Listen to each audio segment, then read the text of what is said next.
Candlelight flickered on fine china. George Hartley, the airline CEO, set down his glass and studied the young man. You are a flight school graduate. What do you see in 10 years? I want to own my own fleet, maybe even an airline. Dad, he can barely afford his flight school loans. He'll never even own a Cessna. Ambition is admirable, son, but one must keep their feet on the ground. Beneath the table, James's hand closed around his napkin, knuckles white against the linen. His face remained composed, but a cold, quiet resolve settled behind his eyes. The rest of the dinner passed in the clink of silverware and strained silence. Jennifer's satisfied smirk lingered as she reached for her wine. For her, the matter was closed, but inside James, the flicker of humiliation hardened into something cold and unbreakable. The mansion door shut with a heavy finality. Cold night air bit at them as they walked to the car, the silence thicker than the darkness. You could have at least tried not to look so pathetic. Telling my father you want your own airline? It was laughable. I am done, Jennifer. I'm done with all of it. Done? What does that even mean? Because I pointed out reality. I am not explaining myself.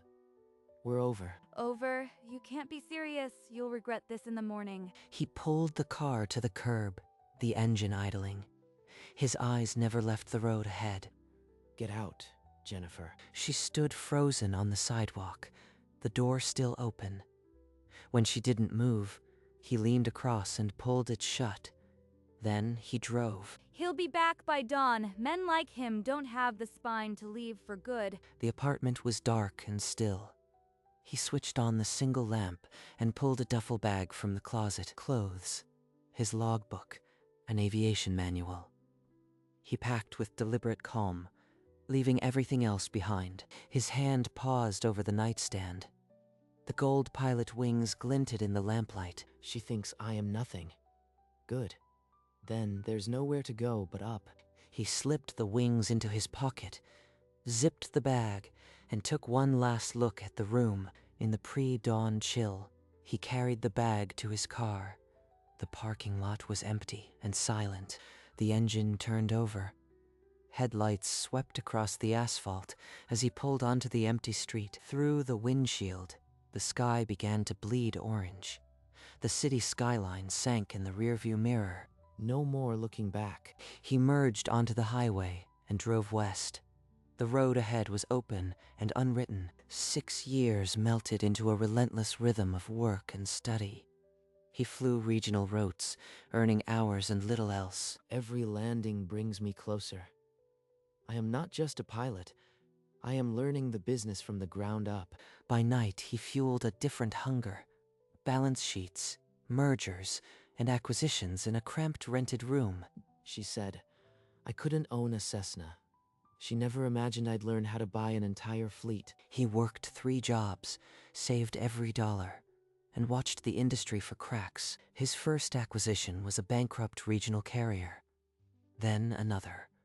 A foreign-backed holding company took notice. They gave him the capital to merge 3 airlines. He branded it Apex Reed Air. On his blazer, the same gold wings he once clutched in a dark apartment now shone polished and proud. I didn't forget that dinner. I just turned every word into fuel. Now Apex Reed was eating the biggest domestic carriers. One in particular was about to feel his wings. Across the city, Jennifer Hartley now occupied the corner office. Senior Vice President, her father's right hand. Apex Reed. They came out of nowhere and undercut us on every single metric. She swiped to the route map. Red lines crept over Hartley blue like an infection. Her phone buzzed. The regional operations director, voice tight. No, I don't know who owns them either. Some silent partnership. Keep digging. We'll match their fares and outservice them. Hartley Air didn't get to number 3 by folding. She ended the call and stared at the ceiling-high glass, her reflection ghostly in the darkening sky. Whoever he is, he's aggressive. But this is a business problem, not a personal one. The name Apex Reed meant nothing beyond a competitor. It never crossed her mind that the past still had a name. She set the tablet down. But the unease in her stomach remained, a quiet alarm she couldn't identify yet. In the Apex Reed boardroom, James Hawk stood before a wall-sized digital map. Red acquisition lines spread like arteries. The Chicago-Miami corridor collapses their high-yield revenue. We move in 30 days. His finger traced the route. No trace of emotion, just a predator's precision. An aide placed a document before him. Mile High Regional. Another failing carrier ripe for absorption. He signed his name in clean, sharp strokes. The Apex Reed letterhead gleamed. 17 routes taken. Hartley Air had already lost 8% of its domestic market. They'll see us as ruthless. They'll never see the strategy behind every move. The boardroom emptied.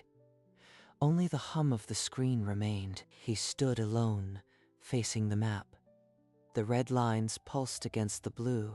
Somewhere, a Hartley executive was staring at the same map and losing sleep. A week later, Jennifer navigated Chicago O'Hare's crowded terminal, her carry-on trailing behind her like a reluctant shadow. Hartley doesn't serve this route directly anymore. Apex Reed ate our Chicago-Miami corridor last quarter. She'd booked a ticket on a competitor. The departure board listed the flight number, but the airline's name didn't register. She moved past the shops, heels clicking a nervous rhythm. The weight of the upcoming meeting pressed on her. At the gate, she checked her phone. No updates from her father. Just the silence before a boardroom battle. Father's legacy depends on this deal. I can't let a rival carrier, whoever they are, distract me. The gate agent called first class. Jennifer stood and handed over her boarding pass without a second glance. The jet bridge was a chilly metal tube. Through the small windows, the aircraft's wing glistened in morning light. Inside the wide body, she found seat 2A. The leather was soft, the legroom generous. She buckled in. A flight attendant handed her a champagne flute. She took it, but the bubbles did nothing to settle her stomach. The cabin chime broke the low hum of pre-flight murmurs. The intercom crackled. Attention, due to a mid-rotation lease transfer. This aircraft is now operated by Apex Reed Air. The new owner will conduct a pre-takeoff inspection. Please keep your seatbelts fastened. Apex Reed, that's the airline swallowing our routes. How is this possible? Around her, passengers exchanged confused glances. A man across the aisle shrugged. Jennifer's champagne flute trembled in her grip. The name scraped at an old, buried nerve. It's just business. A coincidence. The owner could be any investor. It has nothing to do with me. She tried to steady herself. But the unease she'd felt all morning bloomed into a cold dread. A flight attendant passed, checking seatbelts. The usual calm felt fragile, like glass about to shatter. Then the front door opened with a heavy hydraulic sigh. Footsteps approached, measured and deliberate. A silhouette filled the forward galley door, backlit by the bright morning sun. He stepped into the cabin light. James Hawk, in a charcoal uniform-cut suit, gold wings glinting on his lapel. His eyes swept the first-class cabin with the detached calm of a captain inspecting his ship. He neared row 2A. The measured footsteps slowed for only a beat. "Welcome aboard, ma'am. Hope the flight meets your expectations." Their eyes met. Jennifer's world contracted to a pinprick of cold recognition. It can't be. It's been 6 years. He was a nobody, a debt-burdened dreamer. But James's face was unreadable. He gave a polite nod and moved on, continuing up the aisle. She watched his back disappear toward the cockpit door, the gold wings catching the light. Not once did he look back. The inspection ended with the same impersonal courtesy. The plane pushed back from the gate. In seat 2A, Jennifer's hands lay limp in her lap, the champagne untouched. I laughed at him. In front of my father, I laughed. The memory replayed with brutal clarity, her own voice mocking his debts, her father's amused chuckle. He didn't argue, didn't fight back. He just left. and I told myself he'd return. She saw his face that night, the cold resolve she'd mistaken for weakness. The flight stretched on. She didn't touch her meal, didn't speak to the attendant, only stared at the seat back. He owns this airline. The one swallowing our routes. It was him all along. When the wheels touched down in Miami, she flinched as if struck. She stood automatically, her body moving while her mind remained trapped at that dinner table. James Hawk had not just walked into her plane. He'd walked back into her life, and she had no exit strategy. Jennifer barely made it into the terminal. She found an empty gate and yanked out her phone. Her search was frantic. Apex Reed, CEO. The results loaded with a single name, James Hawk. It's him! He didn't just get lucky. He built Apex Reed from nothing. She sank into a chair and dialed her father. The ringing stretched into an eternity. Father? I am at the airport. Something happened on the flight. It's about Apex Reed. I am walking into a boardroom. Make it quick, Jennifer. The owner. It's James Hawk. The man I dated. The pilot you laughed at. That was a lifetime ago. Business doesn't care about old flames. Focus on the real threat. He ended the call. The screen went black. She stood frozen, the dead phone clutched in her hand.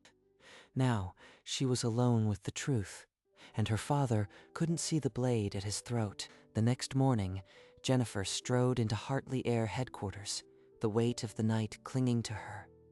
Down the hall, her father's door was ajar. Father, we need to talk. Not about routes or margins, about James Hawk personally. There's nothing personal about a hostile takeover. We're losing ground because they're pricing us out. Look at the map. Another 3 routes swallowed this week. We're not competing, we're being dismantled. I've built this airline through dozens of downturns. Apex Reed is just another competitor. This competitor is my ex-boyfriend, the one I humiliated at your dinner table. He didn't forget. That was 6 years ago. Men don't build billion-dollar airlines for revenge. Focus on our next move. He can't see it. He won't see it. This is my fault, and he won't even let me shoulder the blame. The space between them widened. She saw it in his eyes. He'd never connect the dots. Not until it was too late. Hartley Air kept bleeding roots. Jennifer started carrying a knot in her chest that no strategy meeting could untie. Months later, a critical meeting forced her back into the sky. Only Apex Reed served the route. She stood in her apartment, the itinerary in hand, the logo burning into her retina. I've been running from this moment. Now there's no escape. At the gate, she clutched the Apex Reed boarding pass like a white flag of surrender. Every other airline pulled out. He owns the only viable path. The agent called first class. Jennifer rose, her feet heavy with dread. The jet bridge hummed with recycled air. Her heels echoed in the narrow tube. Step by step, I am walking onto his plane, into his power. At the aircraft door, she paused, the cabin light spilling over her. The door sealed behind her with a soft hiss.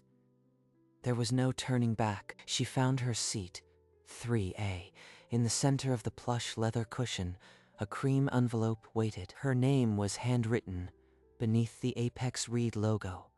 The cabin hummed around her, oblivious. She tore it open. Inside, a single card in elegant script read, "Some people earn their wings. J.H." J.H. James. He left this for me. He knew exactly where I would be. That line, earn their wings. He threw my own mockery back at me without a single word. A flight attendant passed, offering a glass of champagne. Jennifer didn't look up. The gesture was both generous and devastating. A welcome that felt like a sentence. She was trapped in his sky, holding his message. The cabin door closed with a pressurized thud. Jennifer clenched the note in her fist, knuckles white. The flight landed. An hour later, Jennifer stood before the Apex Reed Tower, glass reflecting the sky. She walked through the marble lobby, the Apex Reed logo looming overhead. The boardroom doors parted, And there he was. Our third quarter projections show a 12% margin increase. He didn't look at her. Not once. Just scanned the table of executives as if she were a placeholder. He's treating me like a stranger, like I am air. She forced herself to take notes, her pen digging into the paper. The meeting ran 90 minutes. James led with clinical precision, never faltering. When it ended, chairs scraped.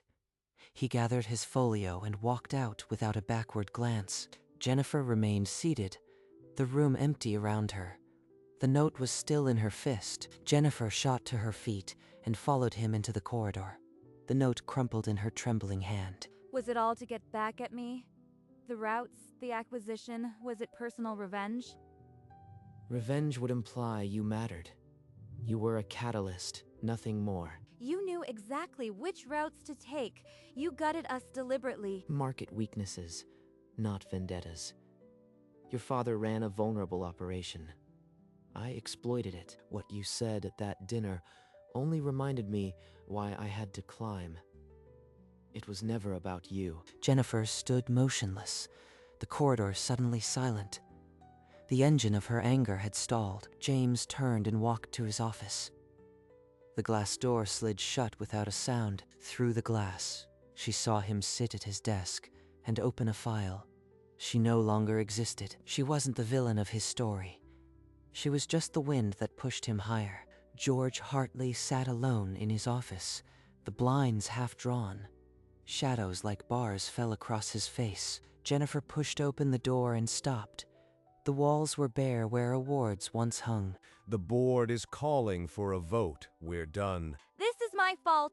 If I hadn't humiliated him, maybe none of this would have happened. He told me it wasn't personal, just business. It doesn't matter now. The numbers don't lie. Hartley Air is for sale. The final admission lingered in the stale air.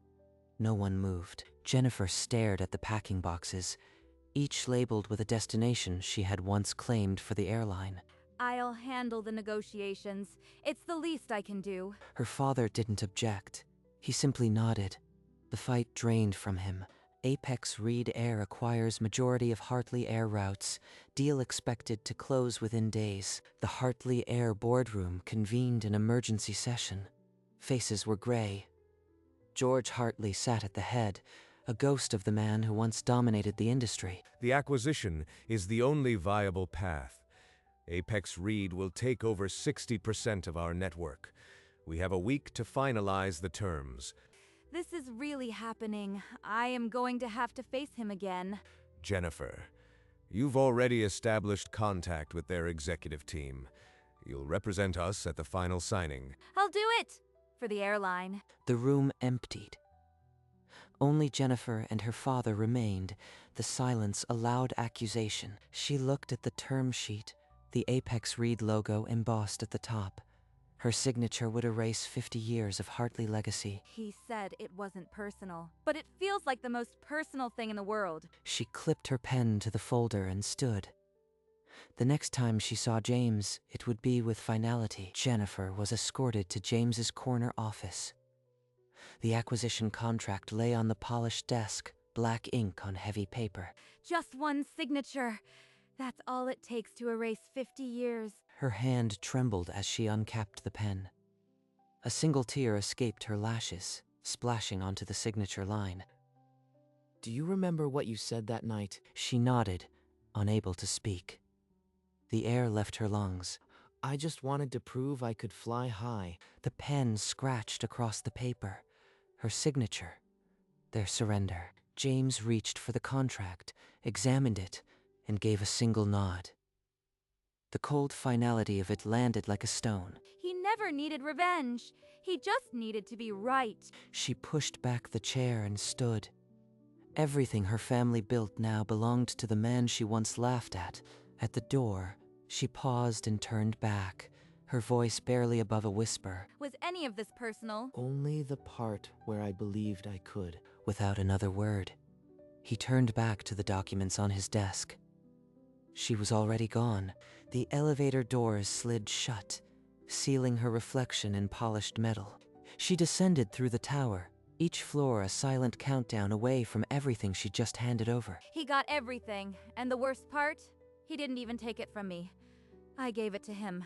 The lobby was a blur of marble and strangers. She walked out into the cold afternoon without a coat. Behind her, the Apex Reed logo glowed on the tower's summit, watching over the city she'd once thought belonged to her family. The chapter closed. James had proven his point, and the sky belonged to him now. A year later, Jennifer managed a regional desk at a mid-tier carrier.